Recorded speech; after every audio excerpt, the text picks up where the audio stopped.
মুফতি doctor Enayetullah Abbasi সাহেবকে ধন্যবাদ জানাই। তিনি আমাদের ২৬ তারিখের প্রোগ্রামে অ্যাটেন্ড করেছেন, অংশগ্রহণ করে এক জ্বালাময়ী বক্তব্য দিয়েছেন। তিনি শুধু এটুকু বলেছেন, যদি বাধাগ্রস্ত না করা হতো, বারবার সুন্নিদেরকে বাধা না দেওয়া হতো, তাহলে এরকম 10টা সোহরাওয়ার্দী উদ্যানেও সুন্নিদের জায়গা হতো না। ঠিক কিনা বলে? বাস্তবে যখন বাধা দেওয়া হয় তখন আমাদের সুন্নিদের 4 ভাগের 3 ভাগ লোক ঢাকামুখী হয় না। নারায়ণগঞ্জ থেকে প্রায় 300 বাস যাওয়ার কথা, সবগুলি ক্যান্সেল করা হয়েছে। যখন প্রোগ্রামটা স্থগিত করা হয়েছে তখন সারা বাংলাদেশে অসংখ্য বাস স্থগিত করা হয়েছে। তো এটুকু আমি বলবো, আব্বাসী সাহেব যথার্থই বলেছেন, সুন্দর বলেছেন। তবে আব্বাসী সাহেবকে বলবো, সত্যিকার অর্থে আপনাকে যারা ভালোবাসে তারা সুন্নি মুসলমান। আপনি দুনিয়াতে যেদিন থাকবেন না, দেখবেন আপনার কবরের কাছে গিয়ে 2 হাত তুলে দোয়া যারা করবে তারা সুন্নি মুসলমান।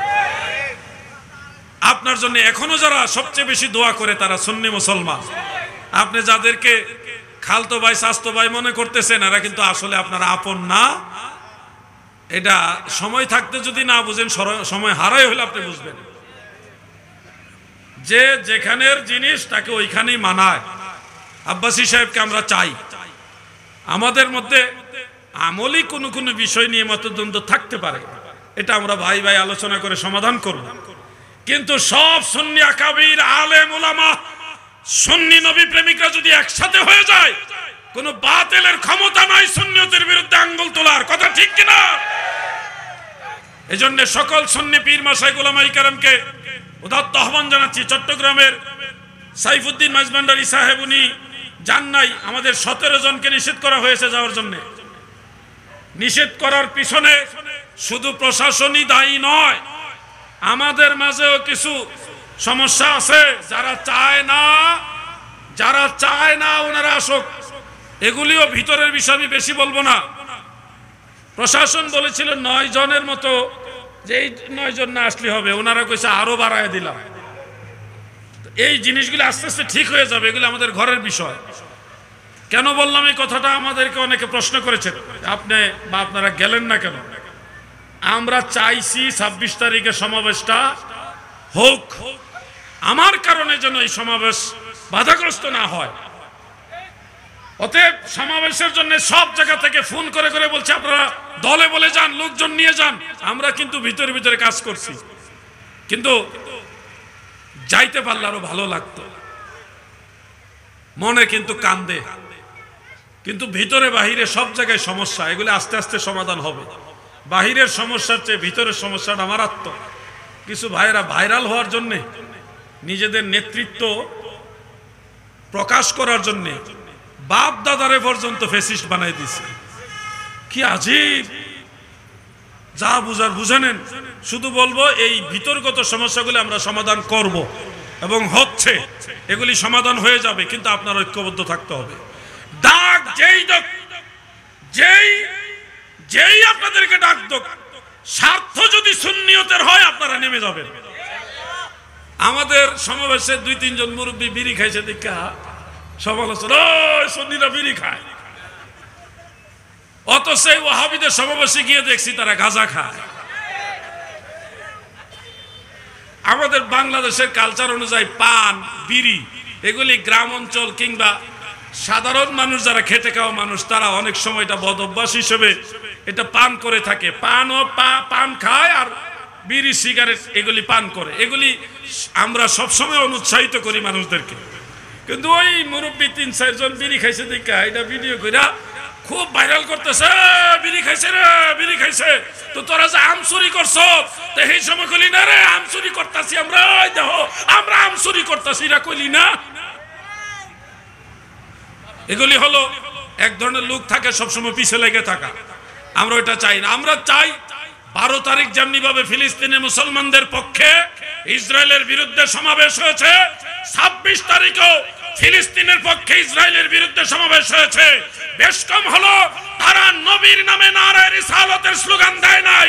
আমরা নবীর উম্মত, নবীর সেনা, আমরা নারায়ে রিসালাতের স্লোগান দিয়েছি। ঠিক কিনা বলে?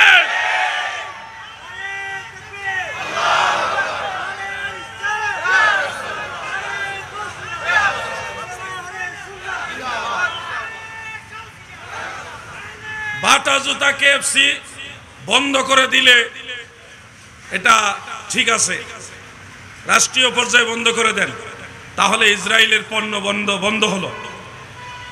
এখন একদিকে আন্দোলন করে ইসরায়েলের দুই গালে জুতা মারো, তালে তালে চশমা লাগাইছে ইসরায়েলের, কি কথা বেঠিক? আবার কয় ইসরায়েলের কালো হাত ভেঙে দাও, ঘুরিয়ে দাও, গিয়া গোপনে গোপনে ইসরায়েলের পণ্য খাইতেছে। এইটা কোন জাতের আন্দোলন? এই জন্য আমরা সুন্নি মুসলমান আপনাদেরকে স্পষ্ট বলি, ইসরায়েলকে শুধু মুখে মুখে বর্জন করলে হবে না, বাস্তবে আপনারা কি পেপসি, কোকা কোলা বা ফান্টা, ইসরায়েলি পণ্য এগুলি বর্জন করবেন কিনা বলেন? সবাই বলেন বর্জন করবেন কিনা? ঘরের ভিতরে লাক্স সাবান, ডাব সাবান আছে, সানসিল্ক শ্যাম্পু আছে, আসেনি? ডাব সাবান আছে, ডাব শ্যাম্পুও আছে, হুইল পাউডার, হুইল সাবান আসেনি? এখন ওয়াজ বিরুদ্ধে যাইতেছে মনে হয়। এতক্ষণ হুজুরে ঠিক আছিল, এখন আপনার ঘরে যা আছে সেটা আইতাছে। শুধুমাত্র মুখে মুখে বললে হবে না ইসরায়েলকে উড়িয়ে দাও। ইসরায়েলকে দমন করতে হলে আপনার পক্ষ থেকে লাক্স সাবান, ডাব সাবান বা ইউনিলিভারের যত পণ্য আছে সব বয়কট করতে হবে। তাহলে বুঝবো যে আপনি ইসরায়েলের বিরুদ্ধে। যেই জিনিসটা এমন একটা প্রোডাক্ট যেটার বিকল্প আর কোনোটা নাই, তখন আপনি উজরের কারণে মাযুর বশত আপনি সেটা নিতে পারেন, কিন্তু যেটা বিকল্প আছে সেটা আপনি ইসরায়েলি পণ্য নিবেন না। এই পরামর্শগুলি আমরা সব সময় দেই। একদিকে এক কথা, আরেকদিকে আরেক কথা, এটা সুন্নি জনতা সমর্থন করে না। প্রিয় ভাই আমার, আপনাদেরকে বলে যাচ্ছি, চট্টগ্রাম এটা এমনিতে মদিনাতুল আউলিয়া, ওলি আল্লাহর শহর। সারা বাংলাদেশে সবচেয়ে বেশি মেহমানদারি হয় চট্টগ্রামে, দ্বিতীয় স্থানে সিলেট। সিলেটের মানুষ শুনলে আবার রাগ করবো যে আমাদেরকে প্রথম স্থান বললো না কেন।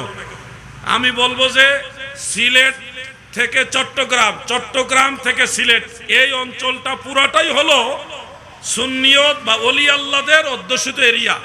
আপনি এই চট্টগ্রাম থেকে সিলেট পর্যন্ত যতগুলি জেলা পাইবেন, প্রত্যেকটা জেলার মানুষ আপ্যায়ন প্রিয়, আতিথেয়তা প্রিয়, কারণ এই শিক্ষাটা পাইছে তারা আল্লাহর ওলিদের কাছ থেকে।